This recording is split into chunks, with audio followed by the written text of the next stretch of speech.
ఇప్పుడు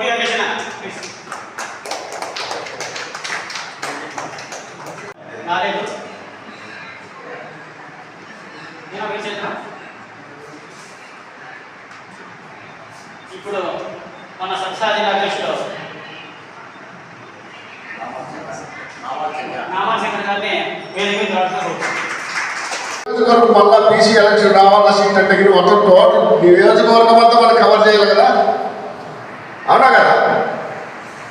మనం కేవలం ధర్మాలకు పరిమితం కాకుండా అంటే మనం ఇప్పుడు ఇంకా బావిలో కప్ప మాత్రమే ఉంటాం. ఆ కప్ప ఎట్లుంటుందంటే బావి ఎండిపోతే అటుకు అయిపోతుంది. దాన్ని ఒక చెరువులోకి సముద్రంలోకి తీసుకొని పోవాలంటే మన ప్రయత్నం మనం చేయక తప్పదు. ఇట్లా కమిటీల ద్వారా ధర్మారం పట్టణానికే కాదు, ధర్మారం నియోజకవర్గాన్ని కూడా ఒక తాటి మీదకి తీసుకునేంత వరకు మనం కష్టపడాల్సిందే. మరి నీ వాటి నుంచి నువ్వు తీసుకున్నా, నీ వాటి నుంచి నువ్వు తీసుకున్నా, ఇది బాగుంటుంది. ఇప్పుడే స్టార్ట్ అయింది. అంతేకాకుండా కొద్దిగా ఆశలు చిగురించినాయి మా యాసలో. అట్లా 1, 2, 3, 4 ఇట్లా కార్యక్రమాలు చిన్నగా చేసుకుంటూ అందరిలో ఒక అవేర్నెస్ తీసుకుంటూ వస్తూ తర్వాత 2 సింహాలు కొట్లాడుకుంటే ఎక్కడి నుంచినో వచ్చి సత్యకుమార్ గారు రావడం ధర్మానికి ఆ భగవంతుడు మనల్ని ఎంత కర్ణించినాడో ఆడే తెలుస్తుంది. మరి ఈ బీసీ అనే పదం ఎక్కడ పనిచేసింది? సెంట్రల్కి వెళ్ళిపోయింది. ఎవరికి? మోడీ గారి దగ్గరికి పోయింది. మోడీ ఎవరు? బీసీ. ఆ బీసీకి అయితేనే తెలిసేది ధర్మాలలో బీసీ ఎంతమంది ఉన్నారు అనేది.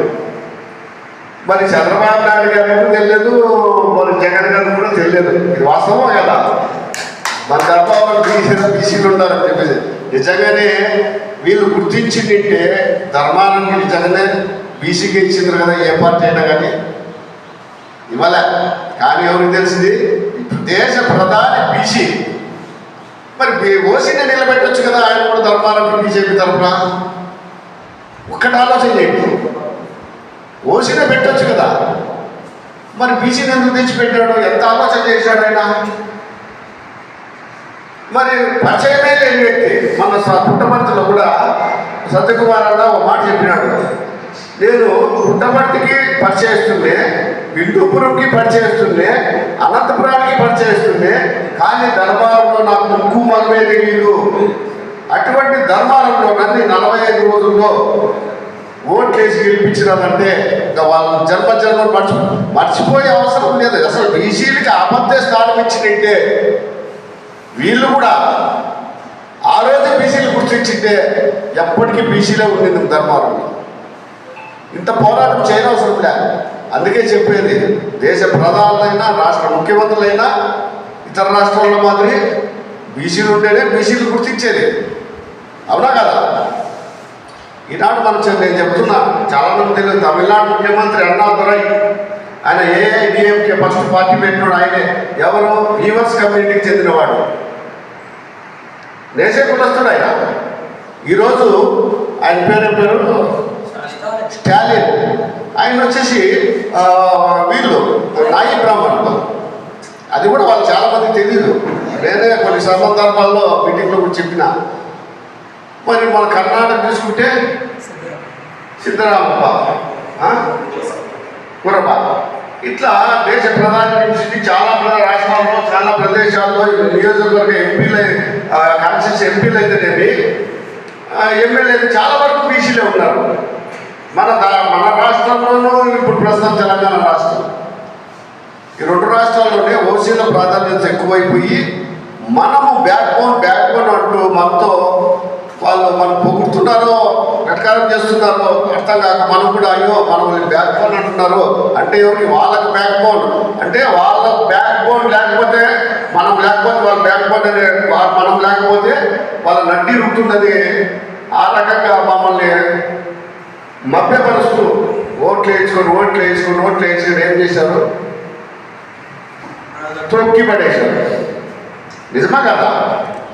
మరి ఇన్ని జరిగినాయి కాబట్టి ఇప్పటికైనా కళ్ళు తెరవమని చెప్పేసి ప్రతి ఒక్కరిని ధర్మాన్ని పట్ల ప్రజల్ని వేడుకోగా ఆ భగవంతుడు కూడా మన పొర ఆలకించి ఆయన్ని తీసుకొని వచ్చి సత్యకుమార్ని ధర్మారంలో పెట్టడము మనమంతా ఐకమత్యంగా పోరాటం చేయడము, పోరాటమే చేసిన వాళ్ళకంటే పోరాటమే. వాస్తవానికి వాళ్ళని ఎదుర్కొని ధర్మారంలో ఈయన్ని గెలిపించడం అంటే అంత చిన్న విషయం కాదు. నియోజకవర్గం అంతా ఒక ధర్మారం తప్ప, ఒక ధర్మారం తప్ప నియోజకవర్గం అంతా ఒకటైన ఒక ధర్మారమే ఏం చేసింది, తల్లకిందలు చేసింది. మరి ఎవరికి ఆ క్రెడిట్? ధర్మారం ఉన్న బీసీలకి. ఎంత మిగతా వాళ్ళకి బీసీలు మనం విమర్శించలే, మన ధర్మారం పట్టణంలో మాత్రమే బీసీలలో అవేర్నెస్ వచ్చింది. అవునా కదా? ఎందుకు? మనం ధర్మారం పట్టణానికి మాత్రమే పరిమితమైనాం కాబట్టి. ఇప్పుడు కూడా మనం ఆయన ఎవరో పేరు ఊరు నాగలూరు కాబట్టి కొద్దిగా నాగలూరు వరకు, అంటే ఆ నాగలూరు నుంచి ఇవంతా అట్లా కలిగితే మనం కూడా వచ్చినాం కదా. ఇట్లా మన సీనియర్ నాయకులు బోయ రవిచంద్ర గారు బీసీ కులస్తుల మనము ఐకమత్యం చేయాలా అని చెప్పేసి ఎంతో తపన పడ్డాడు. కానీ ఆయన పాపం చాలా సీనియర్ నాయకుడు అయిపోయాడు. ఈ వయసుకు వచ్చేసాడు. దాదాపు 20 ఏళ్ళ నుంచి ఆయన ప్రయాణం. అది ఏదో విధంగా మన 20వ తారీఖు ఫిబ్రవరి 2024 గురువారం రోజు కేసిన శంకరరావు గారు ధర్మవరం రావడం జరిగింది. మరి ఆ కార్యక్రమాన్ని కూడా ఆయన రవి గారు ధర్మవరంలో బీసీ కార్యక్రమం ఏర్పాటు చేస్తాం, తప్పకుండా మీరు అందరినీ కలుపుకొని కార్యక్రమం చేయండి అని చెప్పేసి అది చెప్పడమేమి 2 రోజులు టైము. ఎల్లుండి నేను వస్తున్నాను, ఇంత పర్యటన చేస్తున్నాను, మొత్తం రాయలసీమ పర్యటన అంతా. మీరు తప్పకుండా ధర్మవరంలో ఒక సభ ఏర్పాటు చేయండి. అప్పటి వరకు కూడా శంకరరావు కూడా నాకు పరిచయం లేదు. ఆయన ధర్మవరంకి వచ్చిన రోజులు కూడా నామాల శంకర అంటే నాకు తెలియదు. మరి ధర్మవరానికి రావడానికి ఆయన సిద్ధమైపోయినారు. ఆ టైంలో మన రమణ హెచ్ఎంఆర్ రమణ గారు నాకు ఎవరు ఎక్కడ ఏం కదా బీసీ సోదరులు ధర్మారం, ఎప్పుడు ధర్మారంలో బీసీల ఒక సభ ఏర్పాటు చేయలే, ఎవరిని కలిపి.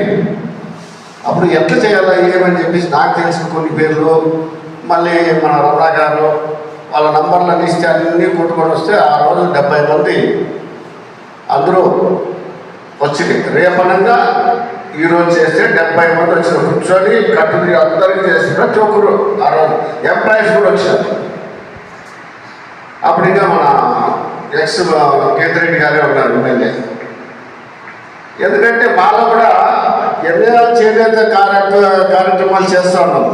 చేనేత సమస్యల పైన ఎన్నెన్నో వ్యాపార సమస్యలు, తర్వాత లోకల్గా ఉండే సమస్యల పైన ఎన్నో కార్యక్రమాలు చేస్తూ ఉన్నాము. అంతకుముందు AIWF అంటే all India weavers federation. All India weavers federation అంటే టోటల్ మన దేశానికి సంబంధించింది. అది అక్కడ ఢిల్లీలో రిజిస్టర్ అయింది. దాంట్లో కూడా నన్ను గౌరవాధ్యక్షులుగా వాళ్ళు చేసుకున్నారు.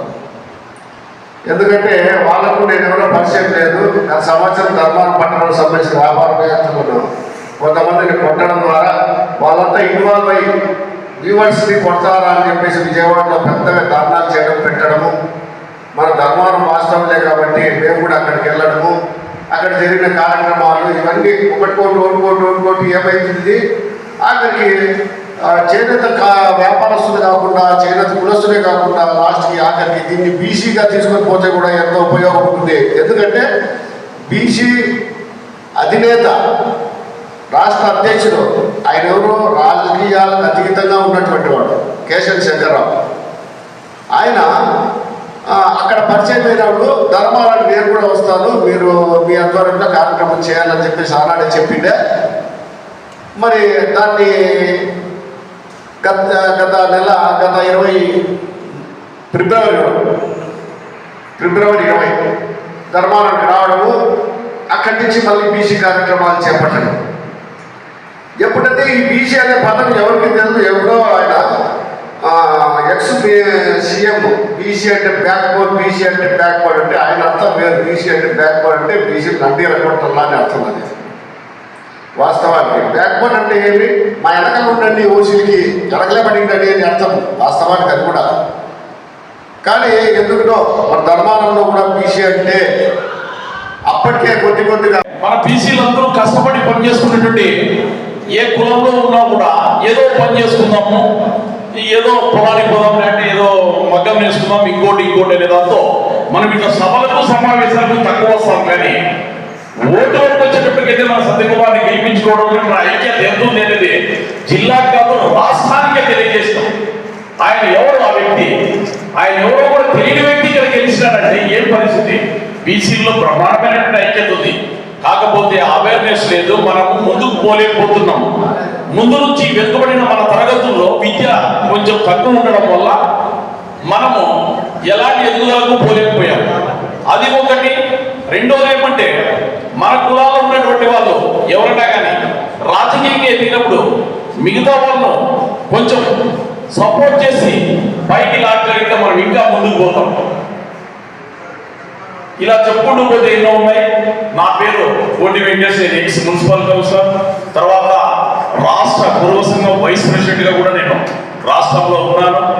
తర్వాత మా ఇక్కడ వస్త్ర వ్యాపారుల సంఘానికి కూడా అధ్యక్షుడిగా ఉన్నాను. రాబోయే దినాల్లో నేను కూడా ఎన్నోసార్లు చెప్పాను ఇక్కడ బీసీ సదస్సు జరుగుతుందని. కానీ తెలిసినా కూడా నేను ఎన్నోసార్లు బాగాలేకపోయానంటే నేనే ఇంత ఎదురుపడి ఉంటే ఇంకెంతమంది ఇంకెంత ఎదురుపడి ఉంటారు. ఉదాహరణకు నన్నే తీసుకోండి. చదువుకున్నాము, అంత ఇంత అవేర్నెస్ ఉన్నాం, మేమే వెనుకున్నాము.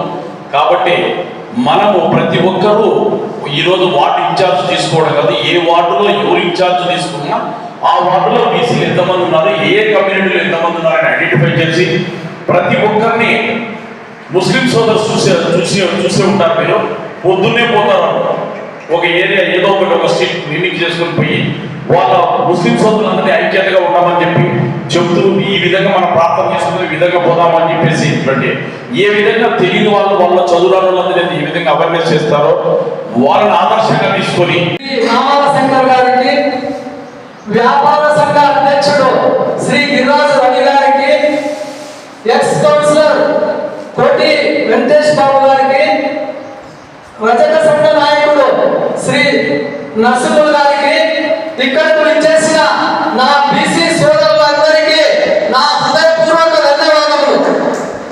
మనము బీసీలమంతా ఒక ఐక్యతగా ఉంటే సాధించినందుకు ఏమీ లేదు. అందుకు ఉదాహరణ గత 3 నెలల క్రితం సత్యకుమార్ గారు ఆయన ఇక్కడకు అభ్యర్థిగా ప్రకటించినప్పుడు ఆయన ఏ ఊరైనా కూడా ఇక్కడ మన ధర్మవరం పట్టణంలో మనమందరము బీసీలను ఎక్కువ శాతం ఉన్నామని ఇదే బీసీ సంఘాల తరపున ప్రతి ఒక్కరము అతనికి సహాయం చేయాలనే ఉద్దేశంతో, అతన్ని గెలిపించుకోవాలనే ఉద్దేశంతో ప్రతి ఒక్కరము కృషి చేసి ఆయన గెలుపుకు దోహదపడ్డాము. ఇలాగే మున్ముందు కూడా రాబోయే రోజుల్లో మనమందరము ఐకమత్యంతో ఉండి ఏ బీసీ అయినా సోదరుడు నరసింహులు చెప్పినట్లు ఇక మీదట మనము ప్రతి ఒక్కరము కులాలు అనుకోకుండా ఎవరు ఎక్కడ ఇదైనా జై బీసీ అని మనం ఒక గౌరవంగా మాట్లాడుకొని ఎక్కడ బీసీకి అన్యాయం జరిగినా ప్రతి ఒక్కరూ ఐకమత్యంతో పోరాడి వాళ్ళకు న్యాయం చేసే విధంగా అందరూ కృషి చేయాలని కోరుకుంటున్నాను. అదేవిధంగా నేను నా వంతు ఆర్థిక సాయం వార్డులను ఆర్థిక సాయం ప్రతి వార్డులను మీరు తీసుకొస్తే నా దగ్గర ప్రతిపాదన చేస్తే నేను 40 వార్డులకు 40 మంది కమిటీ మెంబర్లు పోయి వార్డులో నా వంతు చాలా బీదలు జరగనలు ప్రతి వార్డుకు ఒక్కోటి ఎన్నికోండి నా వంతు 5,000 చొప్పున మీరు 200 మీరు ఒకరు 100 రూపాయల 200 నా ముందు 5,000 జిల్లా అధ్యక్షుల ద్వారా 40 వార్డులకు ఈ రోజు చెప్తాడ 10 మందిలో ఖచ్చితంగా పక్క ఈ కమిటీ నెంబర్లు అయిపోయిన తర్వాత ధర్మారం అయిపోతుందని మళ్ళా పల్లెలు మండలాలు పంచాయతీలు ధర్మారం నియోజకవర్గం అయిపోతుందని పెనుగొండ ఇందోపురం, కదిరి, మళ్ళా 7 నియోజకవర్గాలు మళ్ళా మేము పోతాం. మీరు ధర్మారంలో ఫస్ట్ మొదలు పెట్టాలని ధర్మారంలో ఈరోజు ఆశిసాయి కూడా ఖచ్చితంగా 100% ఖచ్చితంగా నా వంతు చేస్తారు. మీ చేతనైంది మీరు ఒప్పుకోరు. 100 రూపాయలు అంటే మీ కార్యక్రమానికి 40 వాటి నుంచి చేసినటువంటి నా బీసీ సోదరులందరికీ ప్రత్యేక ధన్యవాదాలు. బీసీ అనేది మన కులాలు కాదు ముఖ్యం, మనదంతా ఒకే కులం బీసీ కులం. ఇక ఇక్కడి నుంచి మనం కూడా నా మనసులో నా ఒపీనియన్ ఎదుగుతానా, వీటి నుంచి మనం కూడా మాట్లాడించుకోవడం హలో అనేది లేకపోకుండా జై బీసీ అనేది అనుకుంటే బాగుంటుంది అనుకుంటున్నాను. నేను కూడా మామూలుగా అంటారు కదా హలో అనేది, అట్లా లేకుండా జై బీసీ అంటే నేను అనుకుంటున్నాను. 80% మనం తనుకొని తత్తా అంటే 20% మనం దున్నుకొని బతుకుతున్నారు. ఇంకా ఎన్నాళ్ళు స్వాతంత్రం వచ్చి ఎన్నేళ్ళు అయింది మనకి? స్వాతంత్రం వచ్చి దాదాపు 75 సంవత్సరాలు దాటుతున్నా కూడా బీసీ అనేది ఎక్కడ వేసిన పొంగలి అక్కడే అట్లే ఉంది. ఎలక్షన్ టైంలో మాత్రం మనకి ఏదో కథ చెప్పడము, మన ఓట్లతో వాళ్ళు సీట్లలో కూర్చోవడము, ఆ తర్వాత బీసీలు మర్చిపోతున్నారు. దాదాపు 80% బీసీలు ఉంటే ఎంతమంది పదవులు అనిపిస్తున్నాం? ధర్మవరంలో 50 ఏళ్ళ కిందము మన పల్ల వెంకటేశ్వర అనే ఆయన మాత్రం ఎమ్మెల్యేగా ఒకసారి గెలిచినాడు. అదే ఇప్పుడు మళ్ళీ ధర్మవరంలో రిపీట్ అయింది. ఎవరైనా కానీ ఆయన మన ఊరు కాదు, మన బీసీ క్యాండిడేట్ ఈరోజు ధర్మవరంలో జెండా ఎగరేయడం అంటే 40 రోజుల్లో ధర్మవరానికి వచ్చి జెండా ఎగరేయడం అంటే చాలా గర్వపడాల్సిన విషయం. ఎందుకంటే మనందరం ఐక్యతగా కష్టపడి పని చేసి గెలిపించుకున్నాం కాబట్టి ఇక నుంచి కూడా రాబోయే రోజుల్లో కూడా ఇప్పుడు కనీసం కౌన్సిలర్ ఎలక్షన్ లో అయితేనేమి, మళ్ళీ నెక్స్ట్ పంచాయతీలు ఎంపీటీసీ జెడ్పీటీసీ ఎలక్షన్ లో కూడా మనకు సమాన హక్కు కావాలనే పోరాటం మనం చేయడానికి కూడా సిద్ధంగా ఉండాలి. ఈరోజు పెద్దలు ఆయన శంకర్రావు గారు కూడా కింద స్థాయి నుంచి పైకి ఎదిగినాడు. ఆయన ఈరోజు ఎక్స్ ఎమ్మెల్సీ అనుకుంటా, ఆయన ఈ వయసులో కూడా మన కోసం కష్టపడి తిరిగి ప్రచారం చేస్తుంటూ మన ఎలక్షన్ అప్పుడు మొత్తం 23 జిల్లాలు తిరిగినాడు, 26 జిల్లాలు తిరిగినాడు. ఈ వయసు ఆయనకి అవసరం లేదు కదా. ఎందుకు తిరుగుతున్నాడంటే విజనర్గా పనిచేస్తున్నాను. శుక్లశాలి సంఘం బీసీబీకి యూత్ ప్రెసిడెంట్గా పనిచేస్తున్నాను. మనము గత 3 నెలల కిందట చూసినాం మన బీసీల పవర్ ఎంత ఉందో ఈ మొత్తం ఈ ప్రపంచానికంతా చాటి చూపినాము. ఆ తర్వాత ఈ 3 నెలల పాటు అందరూ ఎవరి పనిలో వాళ్ళు ఉన్నారు. కానీ మనం ఇప్పుడు ఒక బీజం చేసినాం. ఆ బీజాన్ని మనం ఒక పెద్ద వృక్షంగా తీసుకెళ్ళాల. అంటే ఒకసారి బీసీ ఎప్పుడో 52 ఏళ్ళ కిందట పల్లెం శ్రీనివాసరావు గారని ఆయన బీసీగా ఎమ్మెల్యేగా పనిచేస్తారు. ఆయన తర్వాత మన సత్యకుమార్ గారు పనిచేస్తున్నారు. ఎప్పుడో 50 ఏళ్ళ కిందట ఒకరు, ఇప్పుడు ఒకరు, అప్పుడు ఒకరు అనుకోకుండా కంటిన్యూగా అంటే 2029లోనూ మనము బీసీనే మన ఎమ్మెల్యేగా కోరుకోవాలని నేను పెద్దవాళ్ళకి తెలియజేసుకుంటూ సెలవు తీసుకుంటాను. ఒకరు చాలా వరకు కౌన్సిలర్గా చూసిన నాయకులతో మన బీసీలో మాత్రం ఈ ఊళ్ళో మన దరిద్రం ఏమిటంటే బీసీలు రాజకీయంగా వాడుకుంటారు, కానీ వాడుకున్న తర్వాత కరేపాకు మాత్రం చాలా పీక్ పడేస్తారు. మనం పోయి ఏ పని అడిగినా కూడా ఏ నాయకుడు చేయడనేది మంచి నిజం. ఇది రవిచంద్రన్న గారి విషయమే చెప్పొచ్చు స్పష్టంగా నాకుంది. ఇంకోటి ఏమంటే మనలో జనాభా సంఖ్య ఉంది కానీ ఐకమత్యం లేదు ప్రతి బీసీల మధ్యలో. అదొక్కటి మనలో ఉన్న ఇబ్బంది పక్కన పెట్టి మనము ఇక్కడ ఉన్న ప్రతి ఒక్కరు ఇబ్బంది పక్కన పెట్టి అందరినీ కలుపుకోగలిగితే నెక్స్ట్ ఎలక్షన్లో కూడా ఎమ్మెల్యేగా బీసీ సోదరులు గెలుస్తారని నా నమ్మకము. దీంట్లో ఏమంటే ఒక బీసీకి అన్యాయం జరిగితే మన ఇల్లు కాదు కదా, మన పక్కన ఉంది కదా, మనకి సహాయం చేయలేకపోతున్నాం, కనీసం పత్రికా ప్రకటన కూడా ఇవ్వలేకపోతున్నాం. అది కొంచెం మారాలని నేను కోరుకుంటాను. పెద్దల విధంగా నాకు తోచిన విధంగా నా సొంతంగా నేను చెప్తున్నా. వాటి ఇది దయచేసి ప్రతి ఒక్కరి గురించి అలాగా ప్రతి ఒక్క యూనిటీగా అందరూ కలిసి పోరాడాలని, ఎవరికైనా అని చెప్తే ప్రతి ఒక్కరు పోయి ఖండించాలని, మనలో ఉన్న ఇబ్బంది పక్కన పెట్టి మన బంధువులను అందరినీ ఓ ప్రిపేర్డ్గా ఇప్పుడు ఇంతమంది వచ్చాం, ఇంతకు 100 మంది రావాలి, మరి 1000 మంది, మళ్ళీ 1,00,000 మంది, ఇలాగ ఈ 5 ఏళ్లలో 1,00,000 మందిని ఒక మీటింగ్కి చేయగలిగినామంటే మనమే ఎమ్మెల్యే ఉంటామని నేను నమ్ముతున్నాను. ఈ అవకాశం నా పేరు ఈ మల్లికార్జున, 29వ వార్డు కోరబా.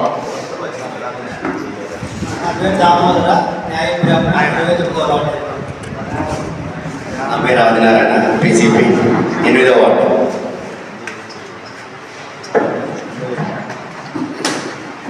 నా పేరు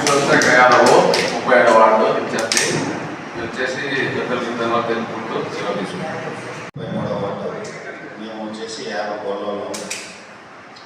తర్వాత వచ్చి ఈ బీసీ మీటింగ్ అనేది నాకు తెలుసు. ఫస్ట్ టైం నా పేరు కటేష్, గాంధీనగర్ 18వ వార్డు. నా పేరు రాజు, నా 25వ వార్డు. 14వ వార్డు కోయబేట. నా పేరు గోవిందాచారి, రామనగర్ 29వ వార్డు.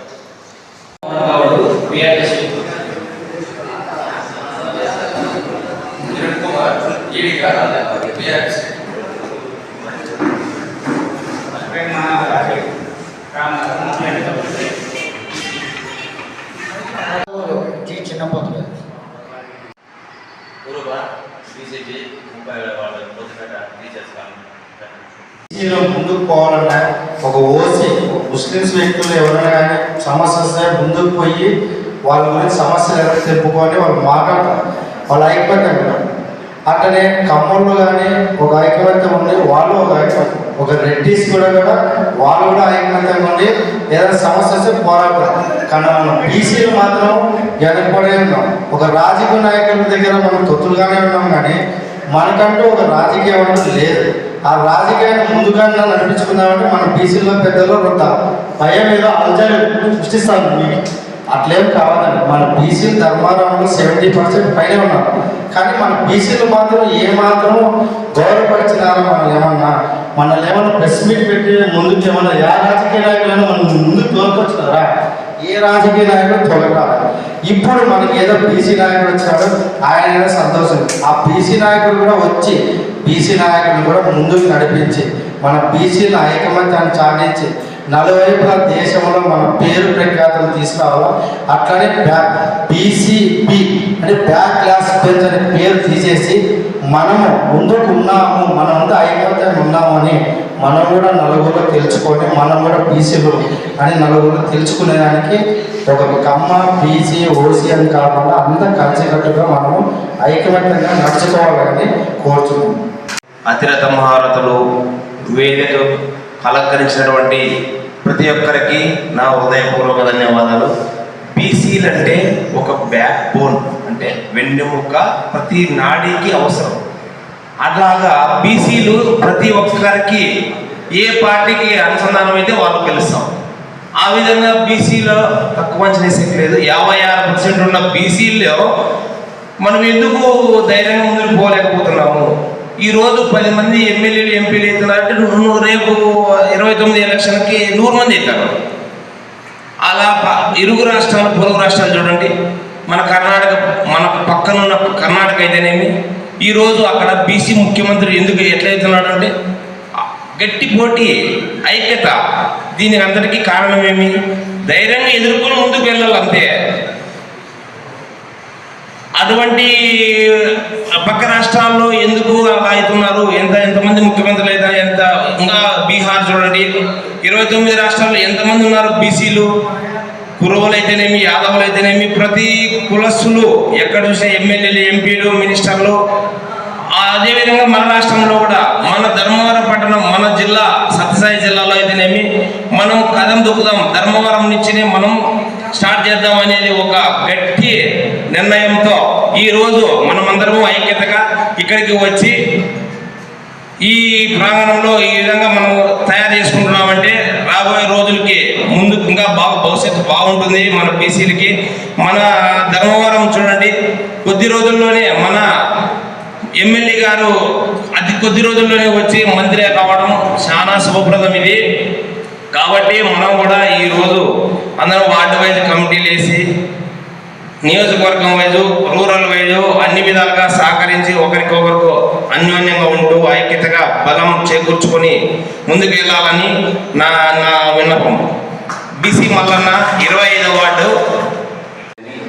ప్రతి అన్నలు, పెద్దలు, శంకరరావు గిరిరాజు హైవే అన్న గారు కానీ, మన కోటి వెంకటేశ్వర కానీ ప్రతి ఒక్కరు ఈ కార్యక్రమం తలపెట్టినారు. మనము ప్రతి కులస్తులు ఇతర కులాల వాళ్ళైతే ఏ విధంగా అయితే ఒక సమస్య అయితే జరిగిన వెంటనే వచ్చి ఏ విధంగా అయితే వాళ్ళంతా సపోర్ట్ చేసుకుంటారో అదే విధంగానే మన బీసీ కులస్తులకి ఏ సమస్యలు వచ్చినా కూడా ఆ సమస్యని వెంటనే పరిష్కరించే విధంగా అన్నలు పెద్దలు ఉంటారు కాబట్టి ప్రతి ఒక్కరూ మనం కూడా వాళ్ళకి సహాయ సహకారాలు అందించాలా. ఆ విధంగా అందిస్తే మన బీసీ కులాన్ని మన కులాన్ని బీసీ కులాన్ని మనం బలపరుచుకుంటాము. ప్రతి ఒక్క కులం వాళ్ళు ఏ చిన్న సమస్య వచ్చినా వాళ్ళంతా ఒక్క దాటిపై నిలబడి ఆ సమస్యని వెంటనే పరిష్కరించుకుంటారు. అదే విధంగానే మనం కూడా పరిష్కరించుకునే విధంగా ముందుకు సాగాల. ఈరోజు మన బీసీ సంబంధించిన వ్యక్తిని ఏ విధంగా అయితే ఎమ్మెల్యేగా గెలిపించుకున్నామో మన బీసీలు తలుచుకుంటే ఒక ఎమ్మెల్యే శాసనసభ స్థాయి వరకు మనం వెళ్ళగలిగాం. ఈరోజు మన బీసీలే ఎక్కువగా ఉండడం వల్ల ఈరోజు మనం సత్యకుమార్ గారిని అయితేనేమి గెలిపించుకోగలిగాం.